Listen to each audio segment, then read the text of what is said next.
Terri, welcome to the show. Hello, how are you? So good to have you on. I'm doing well and glad you could make it here today. We've got a topic that I felt like, I actually tried to do a podcast on this topic and it was just not enough. We really needed an expert, someone who has had their hands and legs and up to their neck, maybe deep in the mud of this topic of waste, fraud, abuse, specifically scams and more. But maybe I'm getting ahead of myself. Why don't you introduce yourself, Terri, to our audience, a bit about your expertise and the background and the kind of work that you specialize in here. Yes, sir. Name is Terri Lea Gardner. I'm a criminal investigator for Office of the Inspector General for the Texas Board of Criminal Justice here in Texas. Been in law enforcement for 35 years this year, a graduate of Sam Houston State University with a master's degree in leadership, and a certified fraud examiner for the last 12 years. This fraud and scams has been a passion probably since about 2001 when I got my first fraud case, and it's grown from there. As a matter of fact, it's what made me seek out this job at OIG because their mission is waste, fraud, and abuse for the state of Texas. And then I've gotten into the fraud and scams part of it over the last 7 years due to a gentleman that I arrested, and he has turned to a stalker of mine and has completely wreaked havoc on my identity for the last 7 years. Wow. And so I've learned a lot through that personally, not only through investigating cases, but personal experience as a victim. So if anyone was waiting for a true crime episode of our podcast, I think we found it.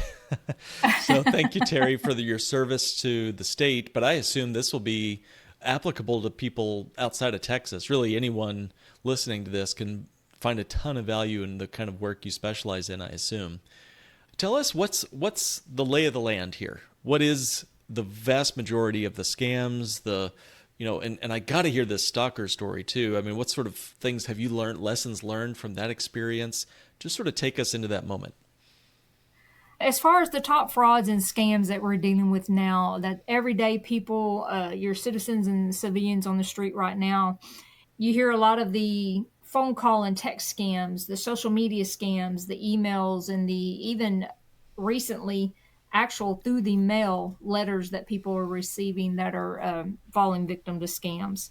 According to the Federal Trade Commission, their report for the year of 2024 that just came out in March of this year, they're reporting that there's a median loss of $1,500 per person on phone call scams. Social medias, there's $1.9 billion total lost on social media scams that are going on. And then emails scams, there's been over 372,000 reports just on email scams for the year of 2024.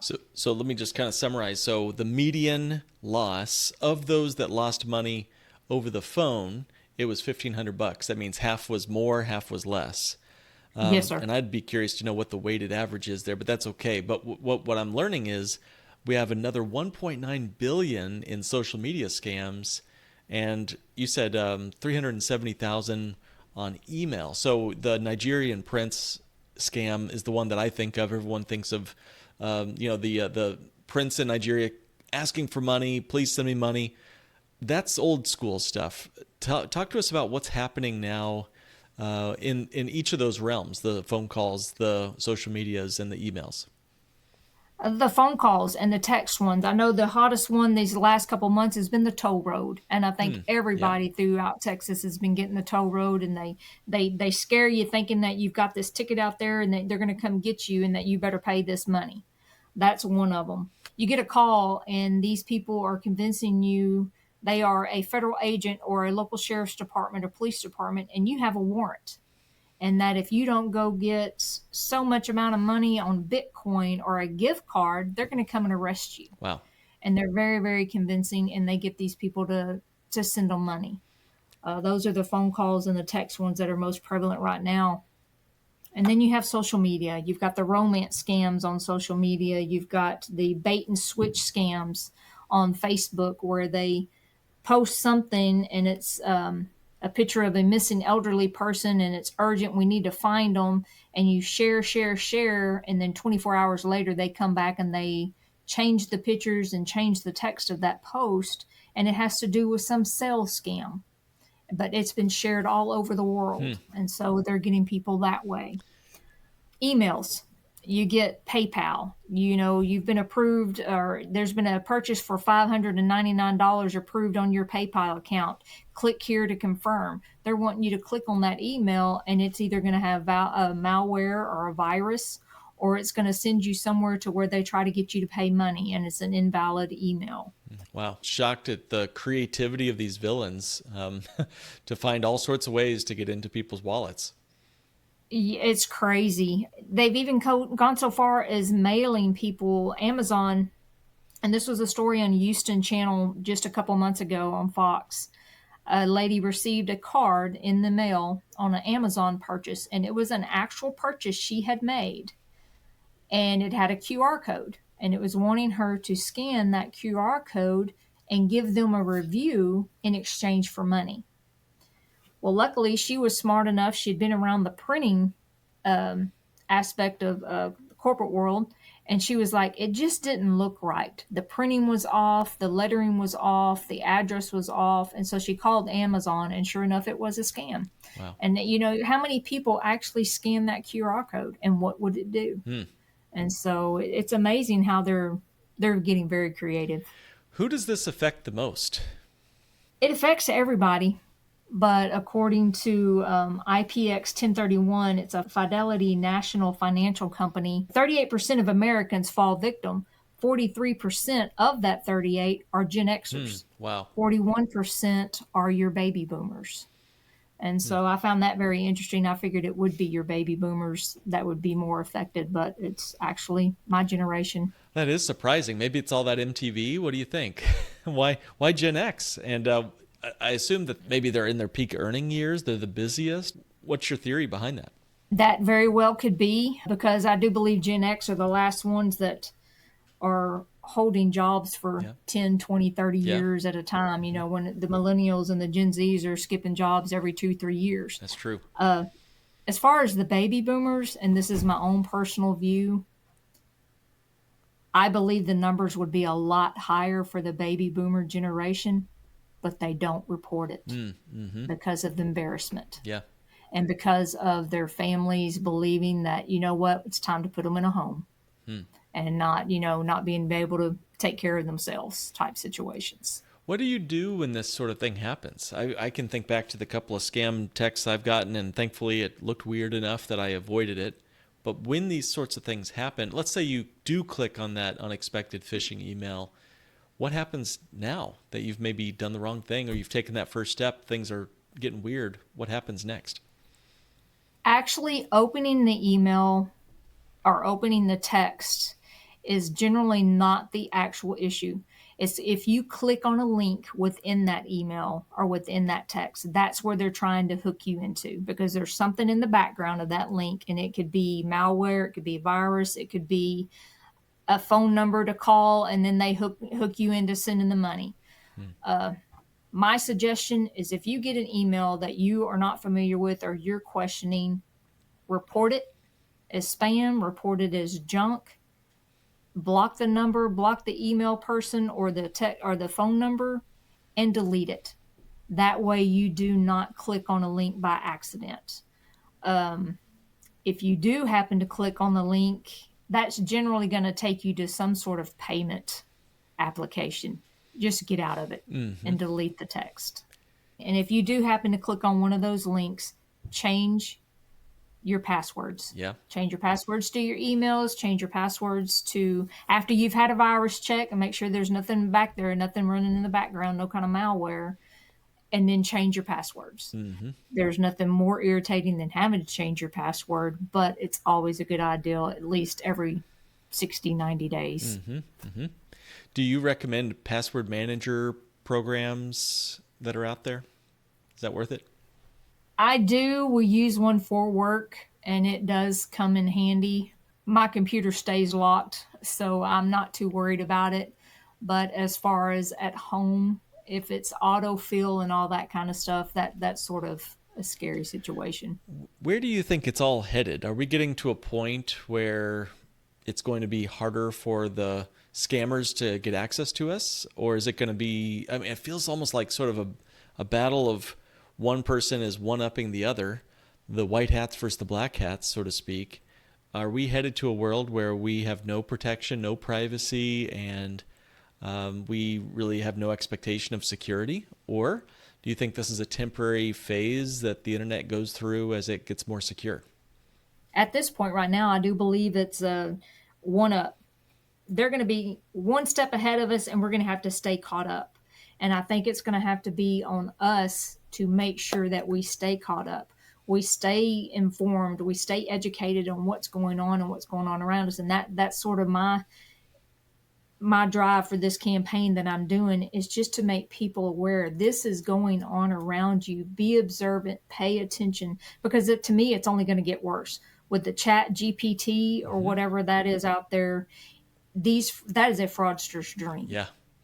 And it's only going to get worse if we don't stay on top of it, if that makes sense. So true. Terri, you're exactly right. Now, I'm not sure, you've probably heard about this too, but there's recently even, this kind of fits into my world as a financial planner, on YouTube and other places, there's deep fake videos that are created with AI of your favorite financial guru giving you some sort of investment advice. Hey, buy this Bitcoin or this, other cryptocurrency, or get into this stock or whatever. And it's not the real financial professional. It's not the guru. I mean, can you imagine if Dave Ramsey or his lookalike AI bot was saying to buy this particular Dave coin? What are the ramifications of someone in their 80s or 70s who may be still with it in many ways, but they may not be up on the latest deepfake video technology to fall for something like that? I mean, it's sort of remarkable how fast there are new scams and new approaches here where we can even scam ourselves. It's absolutely devastating. Again, it's going to come to education, research. Before you hit that button to buy, do your research and make sure there are no deep fakes out there. I don't know if you've heard the story about the young lady in Europe that was scammed by a Brad Pitt AI. Oh, yeah. Wait, tell our audience who may not be familiar. She was in a complete relationship with this man, Yeah. and it was all AI generated. So it's going to happen, and it's just a matter of staying educated. What are some things we can do for our family members if we do have, elder parents, older parents? Terri, what recommendations do you have for us? How can we broach the subject? You don't want to tell your parents that, that maybe they're not mentally with it enough to handle this sort of thing or whatever. It can be sort of an embarrassing conversation to have even before the scam takes place. So I have a kind of a two-part question. One, how do we broach the subject with our parents before the scam? That'd be one question. And then second, how do we talk to our parents about, hey, we really need to take over the finances. It looks like you're falling victim to elder abuse. How do you approach that? How would you recommend we discuss that with our elder parents? As the first part of your question, just have a conversation. Hey, mom, hey, dad, have you seen this in the news about these scams going on? And, pay attention to this stuff. I do this with my mom all the time. Mom, this is the newest scam. And it's just a conversation, and just let them know what's going on around them and how to be observant and to question it. Mom, if you see something, call me. Let me know, and I'll, we'll work through it together. Work with them on it so they don't feel so dependent on you. That second part of the question, that's rough. Having a parent that had dementia, those are very, very hard conversations to have. And I would advise people to seek guidance from therapists, from church, from religious leaders on how to approach that. Because sometimes having that conversation with your parent, sometimes it's easier coming from someone else, if that even makes sense. Coming from your child, they may view it as you're just trying to take over, you're trying to take control. You're right. I think, and sometimes that outside expert can really speak to someone when, the old powdered butt syndrome. If you've powdered someone's butt, it's hard to take financial advice or in this case, security advice from them. So I hear you all the way on that. What are some of the, milestones in your own life, Terri, that got you so passionate about this?